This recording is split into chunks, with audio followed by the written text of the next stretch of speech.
오늘 이 시간에는 한계를 돌파하는 기도의 능력, 한계를 돌파하는 기도의 능력이라는 제목으로 함께 은혜의 말씀을 나누도록 하겠습니다. 우리는 이 땅을 살아가면서 자신의 힘으로 도저히 해결할 수 없는 절박한 한계에 부딪힐 때가 너무나 많습니다.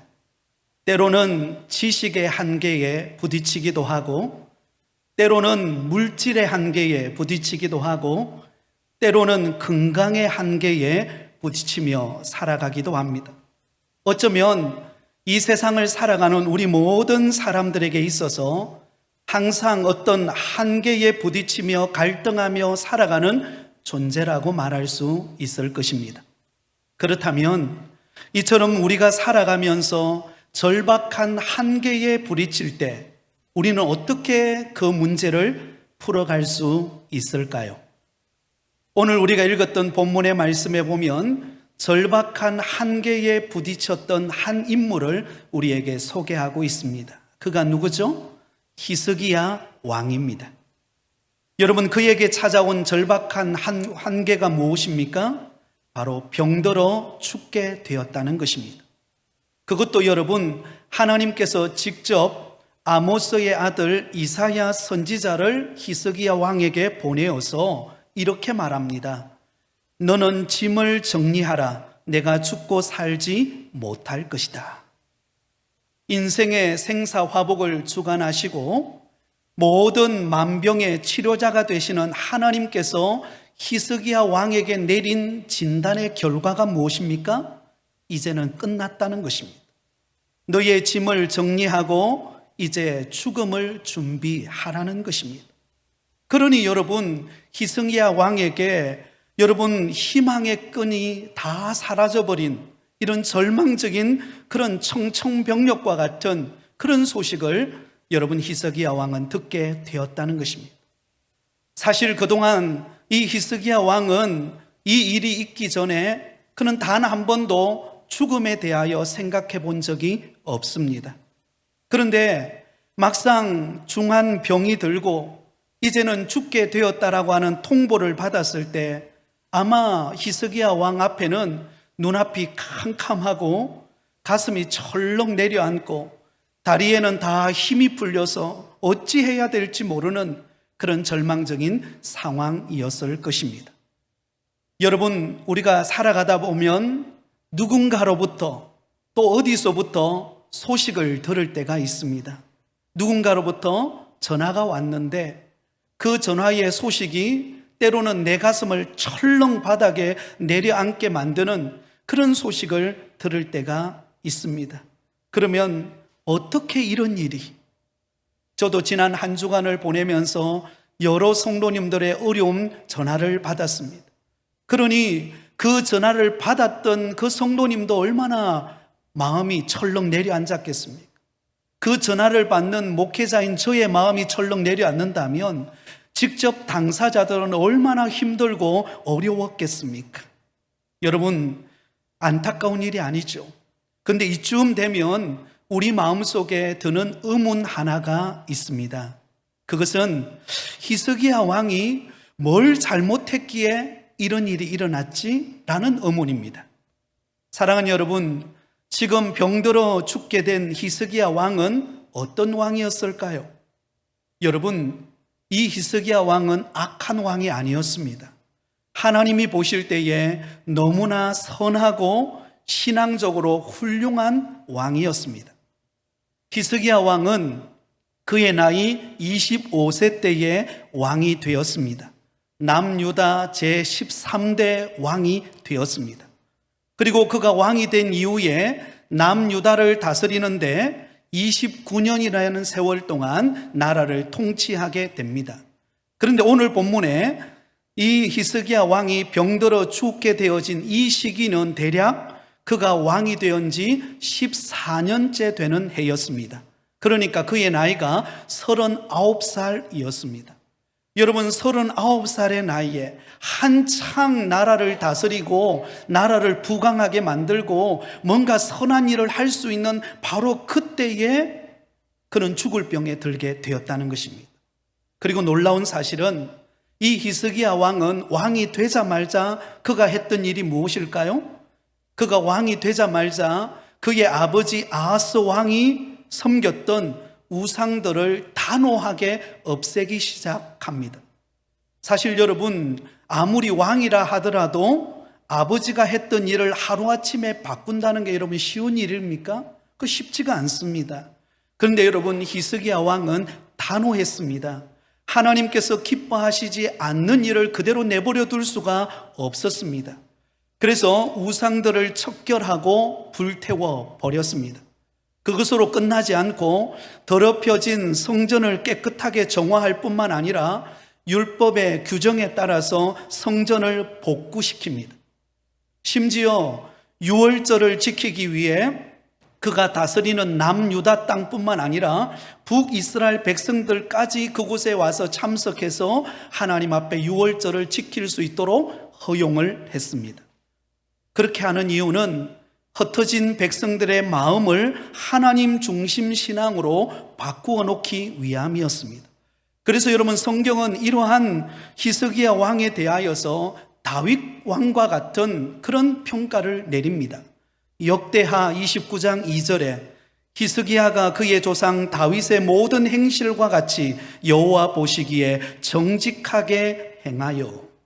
여러분, 히스기야 왕은 하나님이 보실 때에 정직하고 선하고 바른 믿음의 모습을 보였던 그런 왕이었습니다. 그런데 이처럼 선하고 훌륭한 히스기야 왕이 지금 병들어서 죽게 된 몸이 되었다는 것이죠. 여러분, 우리가 여기서 한 가지 발견할 수 있는 교훈이 있습니다. 그것은요, 우리가 믿음 생활을 잘하고 진실되게 하나님을 섬기고 선하게 살아간다 할지라도 우리 앞에는 어려움이 찾아온다라는 사실입니다. 여러분, 이것은 예외일 수가 없습니다. 그렇게 선한 왕이었고 하나님께서 인정하는 히스기야 왕이었지만 그는 예상치 못한 죽을 병이라고 하는 고통스러운 일이 그에게 찾아왔던 것처럼 여러분, 누구도 예외일 수가 없는 거예요. 저도 지난 한 주간 전화를 받으면서 참 믿음 좋은 분들, 정말 하나님 앞에 늘 기도하고 하나님을 의지하는 그런 성도님들의 가정에 이런 일들이 일어나는 것을 보면서 여러분, 이것은 누구에게나 찾아올 수 있는 우리 인생들의 모습이라고 말할 수가 있습니다. 그 사람이 무슨 죄를 지어서가 아니라 그 사람이 순수한 믿음을 가지고 하나님 앞에 성실하게 살아가는 모든 사람들에게 다 맞닥뜨리는 우리 인간의 한계라고 말할 수 있습니다. 그리고 그 일을 통하여 하나님은 하나님의 일을 하시고 영광을 나타내실 줄 믿습니다. 그러므로 여러분에게 어떤 한계가 찾아왔다고, 어려움이 찾아왔다고 너무 낙심하지 마시기를 바랍니다. 그 일을 통하여 하나님이 하실 일이 있을 것입니다. 또한 여러분, 우리가 일반적으로 여러분 히스기야 왕을 생각할 때 우리는 이런 생각을 가질 수 있습니다. 그래, 히스기야 왕은 선한 왕이고 또 하나님이 보실 때에 정말 인정하는 그런 왕이기 때문에 그에게는 그 어떤 한계도 그 어떤 고난도 그에게는 없을 거야 라고 생각하기가 쉽습니다. 실제로 그의 모습을 보면 그럴 수 있어요. 여러분, 지금 히스기야는 남유다 왕으로서 절대 권력을 가지고 있습니다. 또한 그는 물질도 자기가 마음대로 쓰고 싶으면 다 쓸 수 있는 권한을 가지고 있고요. 그리고 그는 군사력을 움직일 수 있는 그런 능력을 가지고 있습니다. 히스기야 왕 한마디면 불가능한 일이 없습니다. 그러나 여러분, 그에게는 자신의 힘으로 해결할 수 없는 한계가 있었습니다. 바로 죽을 병이 걸렸다는 것입니다. 이것은 여러분, 히스기야 왕이 가지고 있는 권력으로도 물질로도 군사력으로도 해결할 수 없는 한계의 문제입니다. 여기서 또 하나 우리가 깨달을 수 있는 것은 무엇입니까? 여러분, 우리가 이 땅을 살아가는 모든 사람에게는요, 그 사람만이 겪는 어려움과 고통과 한계가 있다라는 거예요. 어떤 사람에게는 몸이 건강한데 물질의 한계가 있는 사람이 있습니다. 이 물질만 좀 있으면 내가 좀 뭔가 하고 싶은데 하지 못하는 경우들이 있다는 겁니다. 또한 어떤 사람은 물질은 있는데 몸이 약하여서 하지 못하는 경우들도 있습니다. 여러분, 아무 일도 없을 것 같고 저 사람은 참 평안할 것 같지만요, 막상 그 사람을 찾아가서 그 속내를 들어보면은요, 그 사람만이 가지고 있는, 그 가정만이 가지고 있는 어려움의 문제들이 산재해 있다는 것을 깨닫게 됩니다.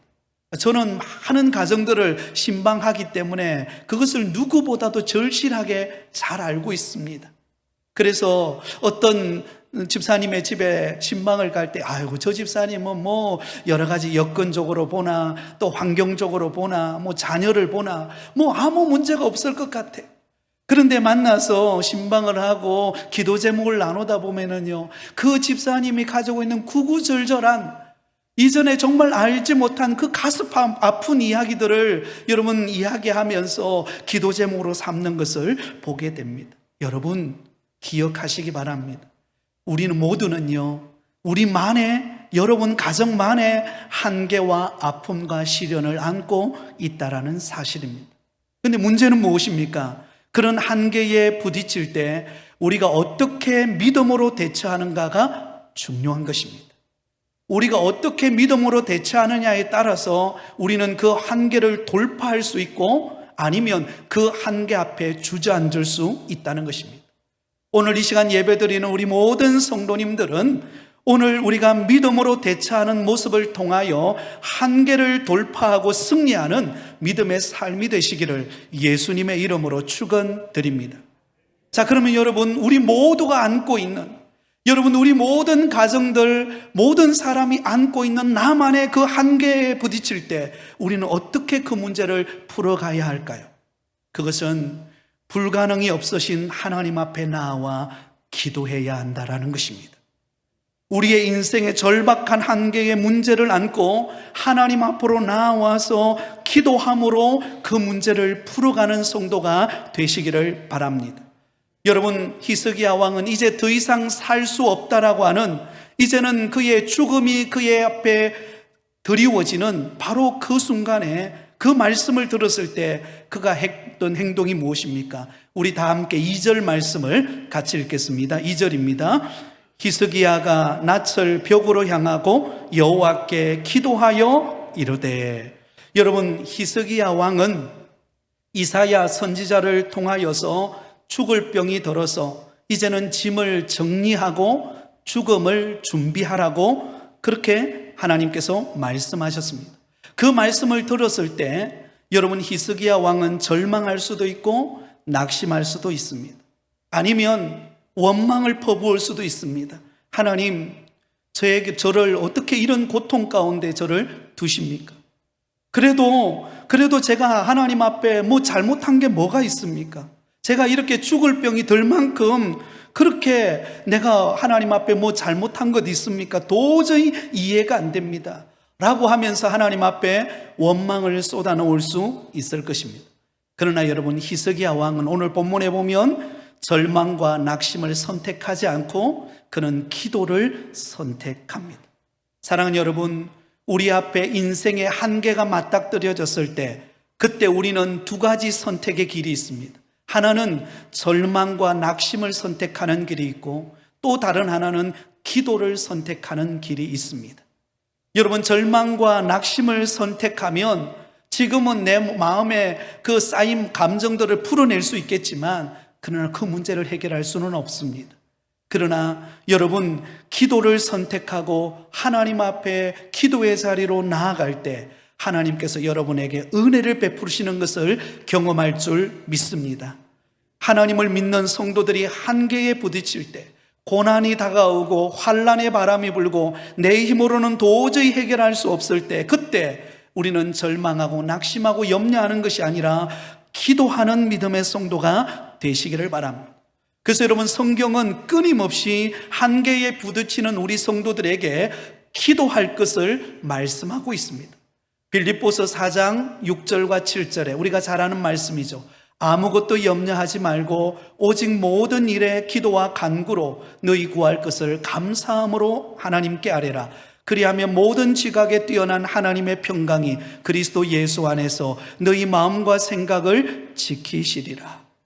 여러분, 아무것도 염려하지 말고 어떻게 하라는 겁니까? 기도와 간구로 하나님 앞에 가지고 나와서 그 문제를 놓고 기도하라는 것입니다.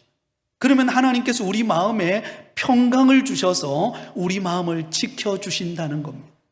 여러분, 청청병력과 같은 소식을 듣고 우리 가정에 예상치 못한 환난과 고난과 시련의 아픔을 딱 당했을 때는요, 앞이 캄캄해서 아무것도 안 보입니다. 여러분, 그때 여러분, 우리는 하나님을 바라보면서 여러분 염려하기보다 하나님 앞에 기도하는 여러분 되시기를 바랍니다. 야고보서 5장 13절에 너희 중에 고난당하는 자가 있느냐? 그는 기도할 것이요. 고난당하는 자가 있느냐? 그는 어떻게 하라고요? 기도하라고 말씀하고 있습니다. 고난이라는 환난, 고난이라고 하는 한계에 부딪혔을 때에 우리의 힘으로는 해결할 수 없지만 하나님께 도움을 구하고 기도하면 하나님께서 그 고난을 돌파할 수 있는 은혜를 주신다는 겁니다. 야고보서 5장 14절에서 16절에 이렇게 또 말씀합니다. 너희 중에 병든 자가 있느냐? 그는 교회의 장로들을 청할 것이요 그들은 주의 이름으로 기름을 바르며 그를 위하여 기도할지니라. 믿음의 기도는 병든 자를 구원하리니 주께서 그를 일으키시리라. 혹시 죄를 범하였을지라도 사하심을 받으리라. 그러므로 너희 죄를 서로 고백하며 병이 낫기를 위하여 서로 기도하라. 의인의 간구는 역사하는 힘이 큼이니라. 한번 따라하겠습니다. 의인의 간구는 역사하는 힘이 큼이니라. 여러분, 너희 중에 병든 자가 있느냐? 그러면 여러분 장로들을 청하라는 겁니다. 목회자를 청하고 장로님들을 청하고 우리 안수님들, 안수집사님들, 권사님들을 청해서 함께 낫기를 위하여 기도하라는 것입니다. 그러면 하나님께서 도우시겠다라고 말씀합니다. 의인의 간구는 역사하는 힘이 크다라고 말씀하고 있습니다. 여러분, 히스기야라고 하는 이름의 뜻이 무엇일까요? 하나님이 힘을 주신다라는 뜻입니다. 히스기야라고 하는 이름의 뜻은 하나님이 힘을 주신다. 여러분, 지금 히스기야 왕은 절박한 한계에 부딪혀 있습니다. 그의 앞에는 죽음이 기다리고 있습니다. 그 절박한 한계 속에서 하나님이 힘 주실 것을 바라보면서 그는 기도하고 있다라는 것입니다. 이것이 소망이에요. 사랑하는 여러분, 여러분에게 어떤 고난과 시련과 아픔이 있습니까? 기도하시기 바랍니다. 하나님이 역사하실 것입니다. 저는 가끔씩 새벽에 기도하거나 아니면 가끔씩 여러분 낮에 목양실에서 사역을 열심히 하다가 한 번씩 본당에 올라와 보면 어떤 집사님, 어떤 권사님, 어떤 성도님들이 한없이 눈물 흘리면서 가슴을 치면서 간구하며 기도하는 그 소리를 들을 때가 있습니다. 그럴 때마다 저도 그 성도님을 보고 그 집사님을 보고 권사님을 보고 함께 기도하면서 함께 마음을 나눕니다. 그러면 제 마음에 그런 확신을 주세요. 하나님께서 저 집사님의 기도를 내가 듣고 있다. 내가 저 권사님의 기도를 내가 듣고 있다. 그리고 그 기도대로 반드시 이루실 것이다 라고 하는 확신을 제게 주시는 것을 자주자주 느끼게 됩니다. 사랑하는 성도 여러분, 우리가 내 힘으로 아무것도 할 수 없는 한계에 부딪힐 때 우리가 할 수 있는 유일한 희망이 무엇입니까? 하나님께 기도하는 것입니다. 하나님께 기도하면 하나님이 역사하실 줄 믿습니다. 자, 그렇다면 여러분, 히스기야 왕이 드린 기도는 어떤 기도였을까요? 그 첫 번째는 오직 주만 바라보는 기도입니다. 한번 따라하겠습니다. 오직 주만 바라보는 기도입니다. 자, 오늘 본문 2절을 보겠습니다. 히스기야가 낯을 벽으로 향하고 여호와께 기도하여 이르되. 자, 여러분, 여기 절박한 한계에 부딪힌 이제 죽음이 그의 앞에 기다리고 있는 그때 히스기야 왕은 하나님 앞에 기도할 때 어떻게 기도합니까? 낯을 벽으로 향하여 기도하고 있는 그의 모습을 우리에게 보여줍니다. 낯을 벽으로 향하여 기도한다라는 것은 무엇을 의미합니까? 다른 어떤 것을 바라보지 않고 전적으로 하나님만 바라보고 의지하며 기도하겠다라는 의지의 표현입니다.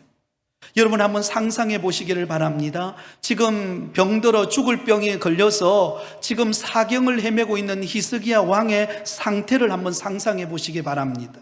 그는 중병에 걸려서 아마 거의 침상에서 일어날 수 없을 정도의 고통스러운 아픔을 지금 느끼고 있었을 것입니다. 아마 심지어는 기도할 기력조차도 없었을 것입니다. 그가 할 수 있는 것이라고는 겨우 누워서 그의 고개를 벽으로 향하는 것밖에 그가 할 게 없었을 겁니다. 아니면 그가 좀 일어날 수 있다면 일어나서 겨우 앉아서 무릎을 꿇고 벽을 향하여 힘이 없이 그냥 손을 들다가도 다 못 들어서 힘이 없이 겨우 그 벽을 향하고 있었을지 모르겠습니다. 그런데 그 벽을 향하여서 여러분 히스기야 왕은 하나님 앞에 부르짖어 기도하고 있습니다. 히스기야 왕 앞에 그가 보이는 그 눈앞에 보이는 것은 두터운 벽이었을 것입니다. 그러나 그 벽 너머에는 뭐가 있습니까? 하나님의 임재가 나타나는 하나님의 성전이 보입니다. 그러므로 여러분 히스기야 왕은 그의 앞에 눈앞에 보이는 것은 벽이었지만 그러나 그 벽을 바라보는 것이 아니라 그 벽 뒤편에 있는 하나님의 성전, 예루살렘 성전, 곧 하나님의 임재가 머무는 그곳을 바라보면서 하나님을 바라보면서 그는 오직 하나님만이 나의 이 문제를 해결해 주실 수 있다라고 하는 그 믿음의 눈을 들어서 하나님을 바라보며 벽을 향하여 지금 기도하고 있다라는 것입니다. 사랑하는 성도 여러분, 우리가 인생의 길을 걸어갈 때 절박한 문제의 벽 앞에 설 때가 있습니다. 고난의 벽, 질병의 벽, 실패의 벽, 때로는 좌절의 벽. 여러분, 때로는 사업을 운영하다가 앞길이 딱 막혀서 어찌할 수 없는 환경이 우리 앞에 처해질 때가 있고, 때로는 육신의 질병이 찾아와서 내 힘으로는 도저히 해결할 수 없는 그런 아픔의 문제가 우리 앞에 맞닥뜨릴 때가 있습니다. 그때 여러분 그 벽 뒤편에서 거하시는 하나님을 바라보며 기도하는 여러분 되시기를 바랍니다. 여러분 야곱을 한번 생각해 보시기 바랍니다. 야곱은 자신의 가족들을 이끌고 밧단 아람 외삼촌 라반의 집을 떠나서 무려 20여 년 지난 세월을 보내면서 이제는 정든 그 고향 땅을 향하여 돌아올 때에 여러분 이 야곱의 앞에 맞닥뜨린 한 개의 문제가 무엇이었을까요? 그것은 자신을 미워하고 그동안 20여 년 동안 자신을 죽이려고 했던 이 야곱을 죽이기 위하여 혈안이 되어 있었던 형 에서가 400명의 군사를 이끌고 지금 그를 향하여 달려오고 있다라고 하는 소식을 듣게 되었습니다. 그때 야곱이 어떻게 합니까? 다른 모든 종들과 가축대와 자기 가족들을 먼저 건너게 하고 야복 강가에서 홀로 남아 그는 그곳에서 밤이 새도록 천사와 씨름하는 시간을 가집니다. 밤이 새도록 천사와 씨름하면서 그는 하나님을 바라보며 기도했습니다. 하나님, 지금 형이 400명의 군사를 이끌고 지금 나를 향하여 달려오고 있는데 하나님께서 긍휼을 베풀어 주셔서 이 고난, 이 한계를 극복할 수 있도록 은혜를 베풀어 달라고 하나님 앞에 밤이 새도록 그는 간절히 기도합니다. 결국은 기도하는 가운데 그의 환도뼈가 부러질 정도로 간절히 기도함으로 결국은 그는 응답을 받습니다. 여러분, 하나님께서 그 형 에서의 마음을 바꾸어 놓으신 것입니다. 할렐루야. 또한 여러분, 이 현장이 어떤 현장이 됩니까? 그의 이름이 바뀌어지는 현장이 됩니다. 그는 이전의 이름은 야곱이었습니다. 여러분, 야곱은 움키는 자, 속이는 자. 여러분, 야곱의 인생을 한마디로 말한다면 속이는 인생이었습니다. 어쩌면 자기 마음대로 한번 살아보려고 그렇게 속이는 인생을 살아왔습니다. 그러나 이제 그 인간 인생의 한계에 맞닥뜨렸을 때 더 이상 내 힘으로는 아무것도 할 수 없다라고 느끼는 그 순간 하나님 앞에 밤을 새면서 천사와 씨름하면서 하나님 앞에 매달렸을 때 여러분, 그의 이름이 바뀝니다. 야곱이 무엇으로 바뀌죠? 이스라엘로 바뀝니다. 이스라엘이라고 하는 이름의 뜻이 무엇입니까? 하나님과 겨루어서 이긴 자라는 뜻입니다. 밤새 씨름하며 하나님을 바라보며 하나님께서 내게 은혜 주시지 않으면, 하나님께서 형의 마음을 돌이켜 주시지 않으면 나는 결코 놓지 않겠다라고 하는 그 놀라운 간절한 하나님만 바라보고 부르짖는 그의 기도를 통하여 하나님께서 그의 인생이 과거에는 속이는 인생이었고 자기의 힘과 능력을 의지하며 사는 인생이었지만 이제는 하나님을 의지하고 바라보는 그의 인생에 하나님이 승리를 주시는 인생으로 바꾸어 놓으셨던 것입니다. 할렐루야. 사랑하는 여러분, 우리의 인생의 한계에 딱 부딪히면은요, 우리는 뭘 느낍니까? 내 힘으로는 아무것도 할 수 없구나. 여러분, 그걸 느끼지 않아요? 그래서 세월이 지나면 지날수록 느끼는 게 있습니다. 아, 내 힘으로 되는 게 없구나. 여러분 아마 뼈저리게 느껴갈 것입니다. 세월이 지나면 육신의 한계를 느끼고, 때로는 가정에 여러 가지 어려움이 발생하면 그 문제를 풀려고 노력하지만 내 힘으로 안 되는 때가 얼마나 많습니까? 그때 우리는 어떻게 해야 됩니까? 하나님을 바라보며 기도하시기 바랍니다. 야곱처럼 밤을 지새우며 실험하여 그가 야곱이 이스라엘이 되어 승리자가 된 것처럼 하나님의 은혜를 구하는 가운데 우리의 모든 한계를 극복하고 승리하는 여러분 되시기를 바랍니다. 환경을 바라보면 좌절합니다. 연약한 내 자신을 바라보면 우리는 실패합니다. 그러나 하나님을 바라보면, 하나님을 의지하고 기도하면 하나님이 우리를 붙드실 것입니다. 승리하게 될 줄 믿습니다. 그래서 다윗은 이렇게 고백합니다. 시편 39편 7절에 주여 내가 무엇을 바라리요? 나의 소망은 주께 있나이다. 한번 따라하겠습니다. 나의 소망은 주께 있나이다. 나의 소망은 주께 있나이다. 나의 소망이 딴 곳에 있는 것이 아니라 하나님께 있다라고 하는 아름다운 믿음의 고백입니다. 사랑하는 여러분, 우리의 응답은, 우리의 소망은 주께 있습니다. 두 번째로 여러분, 이 히스기야 왕이 드렸던 기도는 어떤 기도였습니까? 자신의 선한 행위를 기억해 달라는 기도입니다. 우리 다 함께 3절을 같이 읽겠습니다. 3절입니다. 여호와여 구하오니 내가 진실과 전심으로 주 앞에 행하며 주께서 보시기에 선하게 행한 것을 기억하옵소서. 자, 여러분 여기 내용을 한번 자세히 보세요. 히스기야 왕이 하나님 앞에 기도할 때 어떻게 기도합니까? 여러분, 내가 진실과 전심으로 주 앞에 행하며 주께서 보시기에 선하게 행한 것을 기억하옵소서. 내가 그동안 선하게 행해왔던 삶을 기억해 달라고 기도하고 있습니다. 우리가 이것을 그냥 액면적으로만 보면 이 히스기야의 기도가 마치 자기의 의로움을 드러내는 기도가 아닌가라고 오해할 수 있습니다. 그러나 여러분, 결코 지금 히스기야의 이 기도의 내용은요, 자신의 의로움이나 자신의 교만을 드러내기 위한 기도가 아니에요. 오히려 그 반대입니다. 히스기야는 지금 주 앞에 행하며 선하게 행한 것을 기억해 달라고 하는 이 기도는요, 그가 평소에 하나님 앞에서 마음과 정성을 다하여 살아온 자신의 삶 자체를 하나님께서 긍휼히 여겨달라는 겸손의 기도인 것입니다. 여러분, 이런 기도는 누가 드릴 수 있을까요? 이런 기도는요, 평소에 하나님 앞에서 진실되고 선한 삶을 살아가는 자가 드릴 수 있는 기도입니다. 여러분, 어떤 사람은 하나님 앞에 복을 달라고 기도하면서 평소에 자신의 삶은 자기 마음대로, 욕심대로, 그리고 자기 정욕대로 살아가면서 기도할 때는 복을 달라고 기도하는 사람이 있습니다. 그 복은요, 기복신앙이에요. 그것은 하나님이 기뻐하지 않는 기도입니다. 어떤 기도를 하나님이 기뻐합니까? 지금 나에게 처해져 있는 형편은 여전히 어렵고, 상황은 여러 가지 막혀 있고 여러 가지 꼬여 있는 환경일지라도, 그러나 나는 부족하고 연약하지만 하나님의 말씀대로 살아가려고, 하나님의 말씀대로 진실된 삶을 살려고 애쓰고 노력하고 믿음의 발걸음을 한 걸음씩 내어딛고, 그래서 내 힘으로는 아무것도 할 수 없음을 알고 하나님, 나의 삶에 하나님이 긍휼을 베풀어 달라고 하나님 앞에 자신을 내어놓고 기도하는 그 긍휼을 구하는 겸손의 자세, 그 모습을 보시고 하나님이 우리를 새롭게 하실 줄 믿습니다. 여러분, 그렇습니다.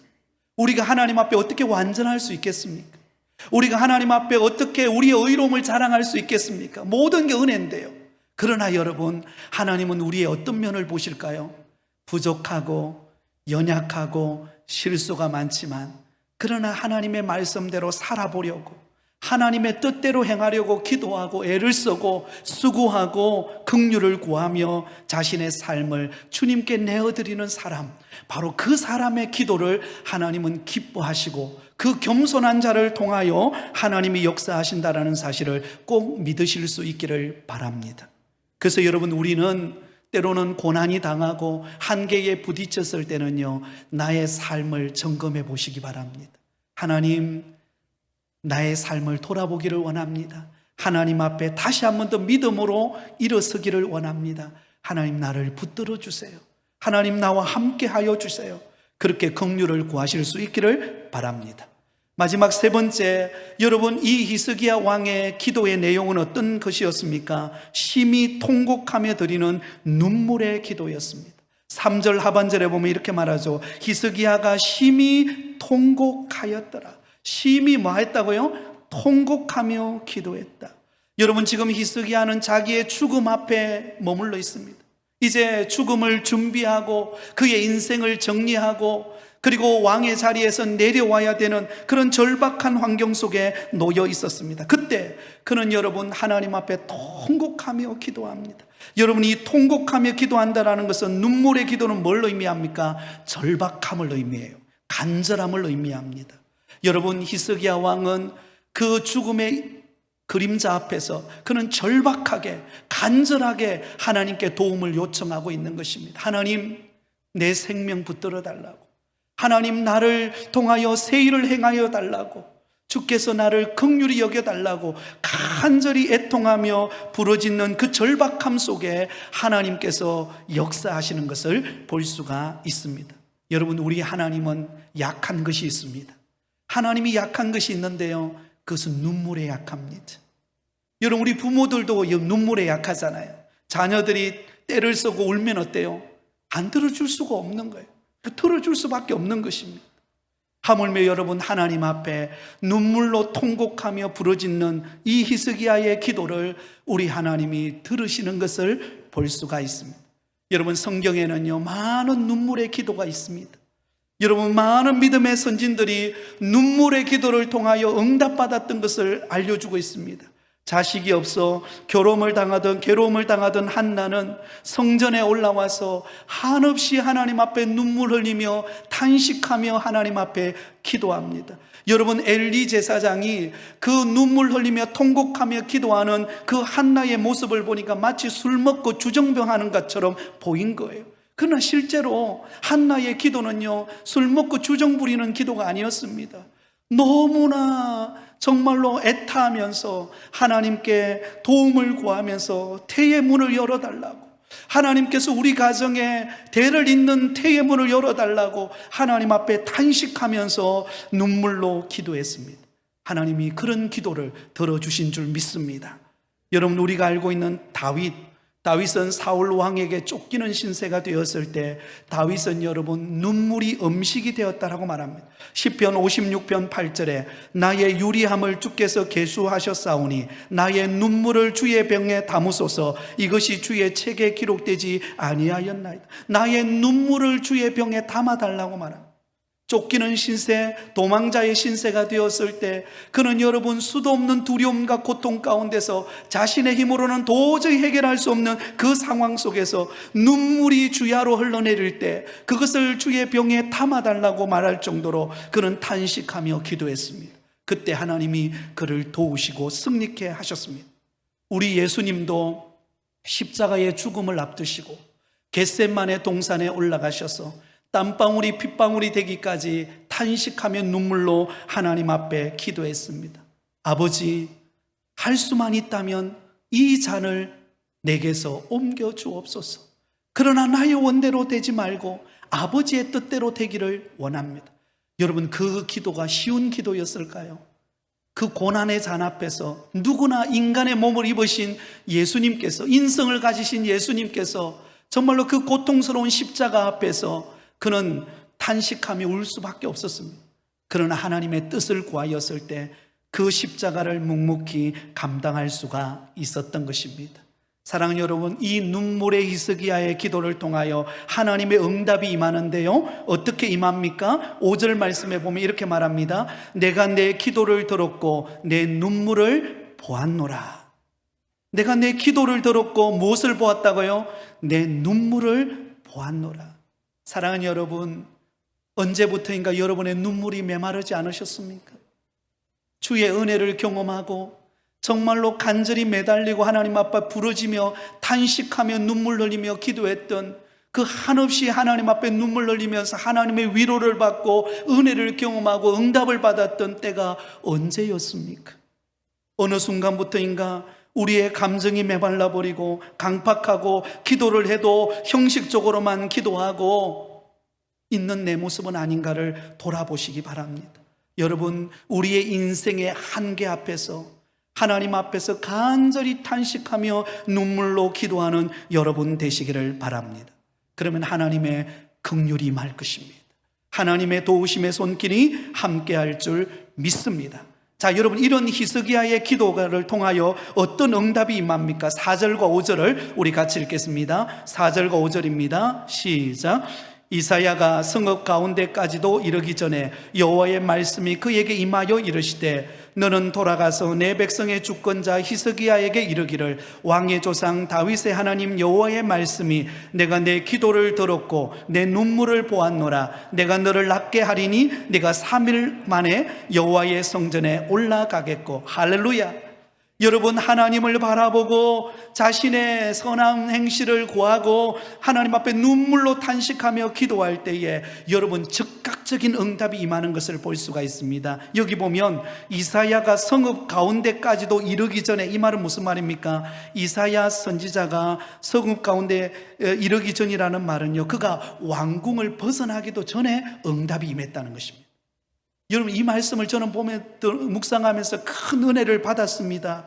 마치 이와 같아요. 하나님께서 지금 히스기야 왕에게 너는 곧 죽을 것이니까 죽음을 준비하라고 말해놓고 하나님은 마치 히스기야 왕의 기도를 기다리고 있는 것과 같아요. 그러니까 히스기야 왕이 하나님 앞에 딱 기도하니까 무슨 일이 벌어져요? 그 기도가 끝나기도 전에, 그리고 이 이사야 선지자가 왕궁을 벗어나기도 전에 하나님이 바로 적극적으로 응답해 주십니다. 그러면서 이렇게 말하죠. 내가 내 기도를 들었고 내 눈물을 보았노라. 한번 따라하겠습니다. 내가 내 기도를 들었고 내 눈물을 보았노라. 여러분, 하나님께서 왜 히스기야 왕에 그렇게 여러분 네가 곧 죽을 테니까 죽음을 준비하라고 말했을까요? 하나님 아버지의 마음은 어떤 마음이었을까요? 히스기야 왕이 하나님을 의지하고 기도하는 것을 이 과정을 통하여 그에게 은혜 주시기 위하여 그런 과정을 허락하셨다는 것을 알 수가 있습니다. 사랑하는 성도 여러분, 우리의 인생의 한계의 절박함이 찾아왔을 때 하나님이 우리로 하여금 기도하라는 사인을 믿으시기 바랍니다. 하나님 앞에 기도하면 하나님이 도우실 것입니다.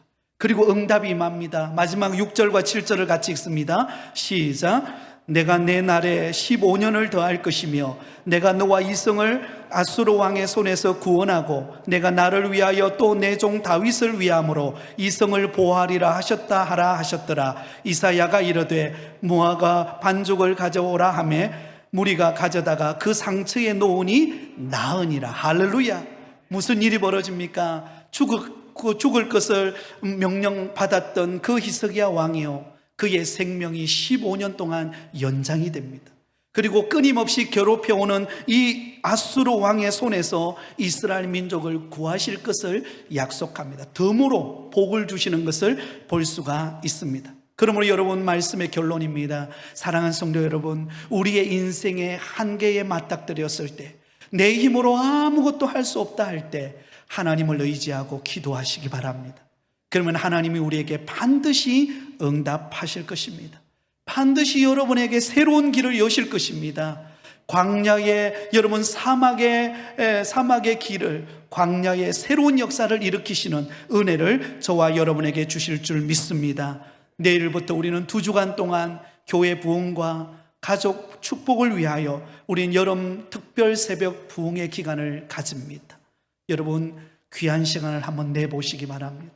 하나님 앞에 기도하면서 나아가시기 바랍니다. 하나님 앞에 여러분의 어떤 문제라도 하나님 앞에 구할 때 하나님이 도우시고 응답하는 것을 체험할 줄 믿습니다. 기도의 승리자가 되어서 응답의 축복을 받는 역사가 있기를 예수님의 이름으로 축원드립니다.